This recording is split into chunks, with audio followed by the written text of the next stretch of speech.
Hello everyone, welcome to another video with Rahul. After my previous video on how I passed the AWS Solution Architect Pro exam, a lot of people asked me if I could share my experience passing the AWS Cloud Practitioner exam. So that I'll create a few videos which will help people taking that exam. So in this video series, in the first video, I'm going to generally introduce the exam and give general tips on what are the resources that you can use to pass the exam. In video 2 and 3, I'm going to create a crash course which will help you understand the most important concepts that are being tested in the exam. And then in the video 4, I'll create about 50 free sample questions which will help you test your knowledge and pass the exam. So first of all, let's just briefly understand some basics about the exam. So this exam costs about 100 USD. The good thing is that once you pass this exam, you're going to get a 50% coupon which you can use in the next exam. Say if you're appearing for AWS Solution Architect Associate exam, you can use that coupon to get a 50% discount. The second thing is on the exam duration, it's about 90 minutes duration and you will have about 65 questions,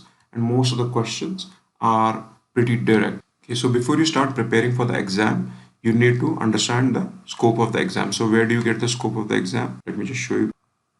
Go to this link. I'll share this link as part of the description of this video. So if you go to this page, it will give you all the details related to the exam. So if you go here, download the exam guide. So here you can see what are all the services that are being tested. So here you see the cloud concept, security and compliance, technology and billing, and what is the weightage of each of these sections. So in the first section, what are the areas being covered?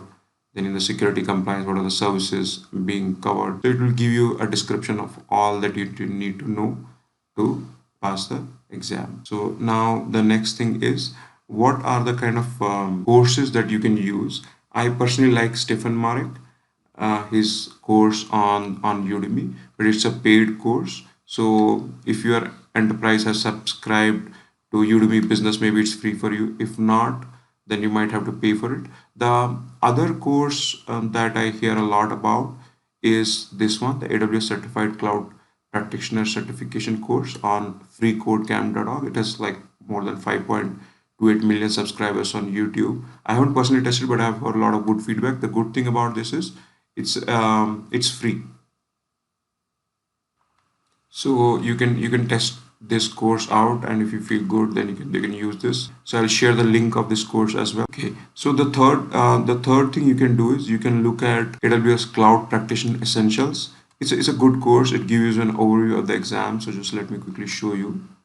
So here, what you will need to do is, it's a free course. You'll need to sign into the Explore Skill Builder on AWS. So it will walk you through each of the sections as part of the exam, and also help you test out your knowledge by giving some free sample questions. So you can test this out. I think this is good. The fourth thing you can do is, I will share the link of the crash course. What in this crash course, what I'll do is I'll give you a description of each of the services that is being tested in the exam. This is the crash course I was talking about in the second slide. I'll share the link which has been created by me. For the practice test, what you can do is you can use the AWS certification official practice questions. Again, it's free. You can see here, I'll share this link as well, AWS certification official practice questions. And then finally, what you can also do is practice test from Tutorial Dojo practice test or Stefan Marek. It's again on Udemy, but it's an optional. If you giving this practice test, I think that should be sufficient, unless it's free, as part of Udemy Business. You can take these, otherwise I think you should be good without them. Before I complete, one super important topic that I want you to be thorough on is this one, the AWS support plans. And where do you access the AWS documentation, where if there is an abuse, where do you report abuse. So this is kind of an overlooked section, but at least expect 5 questions from there, from this section. So let me just quickly show you. Again, I'll share this link here.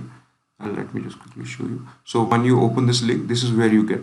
So what you need to know is, what are the various kinds of AWS support plans. So if you have a free tier, then this is the basic support. Then you have the developer, business, enterprise on ramp, and enterprise.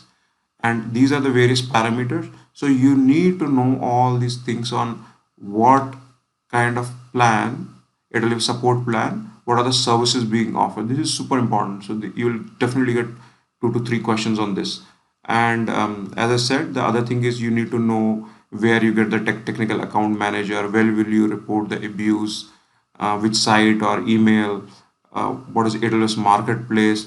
So most of the time what people do is they know about the services, but they don't go through the support plans, which is super important. So I expect at least 4 to 5 questions from this topic. I'll discuss this in more detail in the crash course.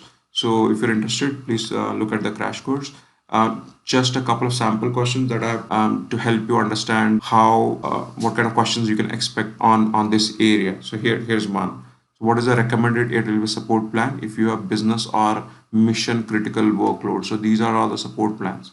So you need to, as part of mission critical workloads, what does AWS, which kind of support plan does AWS recommend?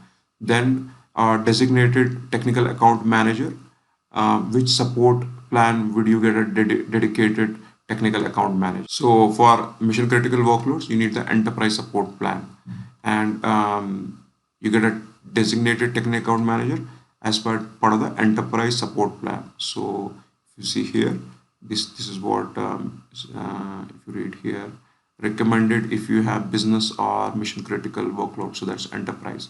Then if you go to technical account management, so a designated technical account manager would be provided. So you must go through this section in detail, and it's pretty straightforward, but it can help you pass. I think that's about it for this video.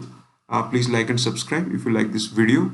In the second part of this video, I'm going to do, or second and third part, I'm going to do a crash course, and then the fourth one, I'll give some sample questions. I walk you through some of the sample questions. Thank you very much. Please don't forget to like and subscribe.